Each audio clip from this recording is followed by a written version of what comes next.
Halo semua, pada video kali ini kita akan membahas mengenai permesinan, di mana outline-nya adalah proses bubut, proses scrub, dan kerja bangku. Yang pertama, prinsip kerja mesin bubut. Prinsip kerja dari mesin bubut secara mendasar dapat dijelaskan sebagai berikut. Benda kerja diputar secara rotasi pada sumbu utama mesin. Dua, gerak makan atau penyayatan oleh ujung pahat sebagai alat potongnya. Dua, komponen mesin bubut dan fungsi-fungsinya. Yang pertama, kepala tetap atau headstock. Fungsinya yaitu sebagai dudukan cekam. Yang kedua, motor penggerak. Mengubah energi listrik menjadi energi mekanik untuk menggerakkan semua komponen yang ada. Tuas atau handle. Untuk mengatur kecepatan spindle, untuk mengatur alat pemakanan, untuk menyalakan dan mematikan mesin, untuk mengatur kecepatan pemakanan secara otomatis, untuk mengatur penguliran, dan untuk mengatur arah putaran spindle. Selanjutnya ada tombol emergency stop yang gunanya untuk mematikan mesin bubut dalam kondisi atau situasi darurat. Juga kepala lepas atau tail lock yang fungsinya sebagai tempat penahan ujung benda kerja yang sedang dibubut maupun sebagai tempat penahan kedudukan bor saat digunakan dan lain-lain.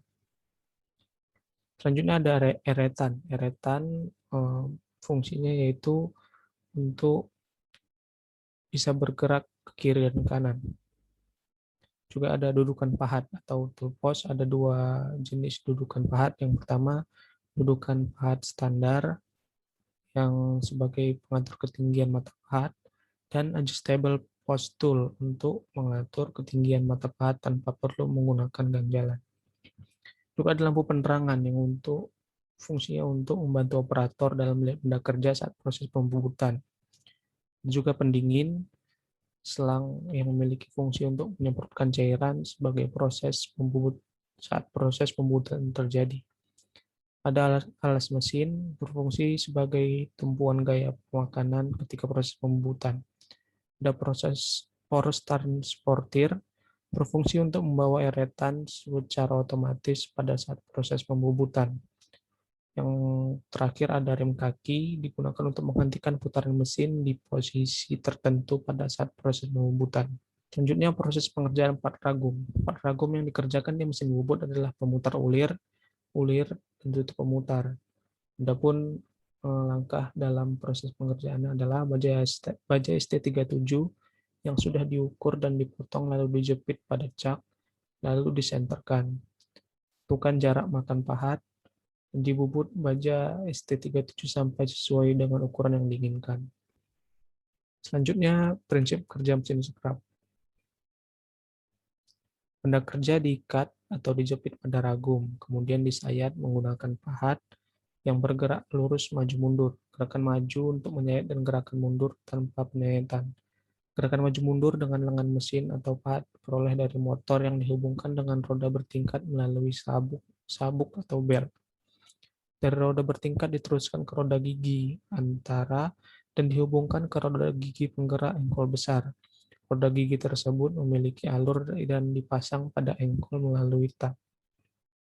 Selanjutnya ada komponen pada mesin scrub dan fungsinya. Yang pertama ada badan mesin, berfungsi sebagai tempat seluruh bagian mesin, mekanik penggerak, dan tuas pengatur. Kedua ada meja mesin, berfungsi sebagai tempat dudukan benda kerja atau penjepit benda kerja. Yang ketiga lengan atau ram, berfungsi untuk menggerakkan pahat maju mundur. Yang keempat eretan pahat, berfungsi untuk mengatur ketebalan pemakanan pahat dengan memutar roda pemutar pada pahat dinaikkan dan diturunkan. Yang kelima, pengatur kecepatan, berfungsi untuk mengatur atau memilih jumlah langkah pada mesin per menit. Yang keenam, tuas panjang langkah, berfungsi mengatur panjang pendek langkah pahat atau ulangan. Yang ketujuh, tuas posisi pahat. Tuas ini terletak pada mesin, berfungsi untuk mengatur kedudukan pahat terhadap benda kerja. Yang kedelapan, tuas pengatur gerakan otomatis meja melintang. Untuk menyekrap secara otomatis dibutuhkan pengaturan pada engkol. Pengaturan ini dapat mengubah gerakan putar mesin pada roda gigi menjadi gerakan lurus meja. Ini proses pengerjaan part ragum. Part yang dikerjakan dengan menggunakan mesin scrub adalah penjepit tetap dan ragum, dudukan ulir, dan penjepit berjalan. Tahapan pengerjaannya yaitu baja STM yang telah dikur sesuai dimensi dijepit dengan ragum di atas meja. Diatur panjang langkah pahatan dan kecepatan mesin scrub. Terakhir, baja STM dikerjakan dengan mesin scrub. Prinsip kerja mesin drilling dan kerja bangku. Prinsip kerja gerakan yaitu prinsip kerja mesin drilling yaitu gerakan berputar spindle utama dan gerakan laju pemakanan. Putaran mata bor. Gerakan putaran mata bor merupakan gerakan berputarnya spindle mesin bor. Laju pemakanan adalah gerakan turunnya mata bor menuju benda kerja tiap satuan waktu. Kerja bangku adalah proses pengerjaan yang dilakukan dengan tenaga manusia untuk dapat menciptakan sumber daya manusia yang terampil, dan melakukan kerja bangku perlu dilakukan adanya pendidikan dan latihan yang rutin. Ini merupakan tampak dari mesin drilling atau mesin bor, di mana komponen dan fungsinya yaitu yang pertama, base atau dudukan berfungsi untuk penopang semua komponen mesin bor. Yang kedua, kolom atau tiang fungsinya untuk menyangga bagian yang digunakan untuk proses pengoboran. Yang ketiga, meja atau table, bagian yang digunakan untuk meletakkan benda kerja. Yang keempat, drill atau mata bor adalah satu alat untuk membuat lubang atau alur.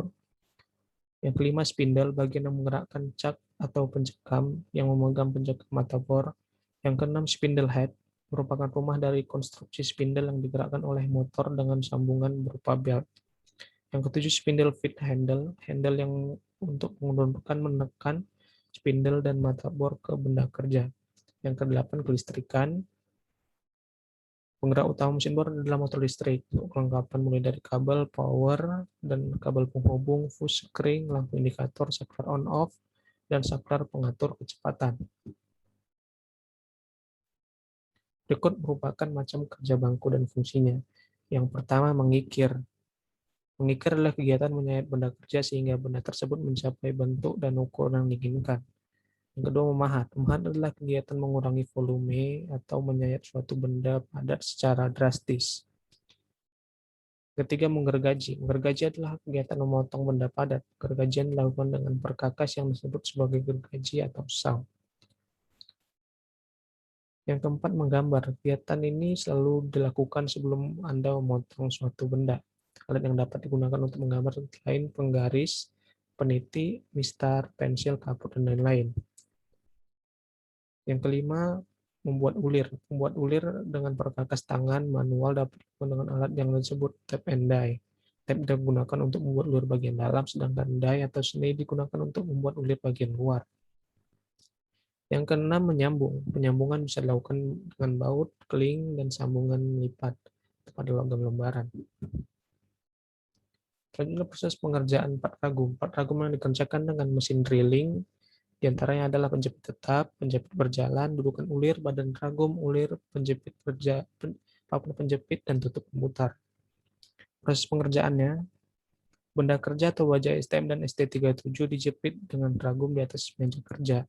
Dipasang mata bor sesuai diameter yang diinginkan, diatur kecepatan rotasi mata bor, dinyalakan mesin, dan dibor pada benda kerja. Proses pengerjaan part ragum yang dikerjakan di kerja bangku adalah penjepit tetap, papan penjepit, badan ragum, dudukan ulir, penjepit berjalan, pemutar ulir, dan tutup pemutar. Proses pengerjaannya, dipegang benda kerja yang akan dihaluskan dengan mesin gerinda ataupun kikir, lalu dilakukan proses penghalusan dan disik bagian yang masih kasar dan perlu dihaluskan. Itu tadi penjelasan mengenai proses permesinan. Sekian, terima kasih.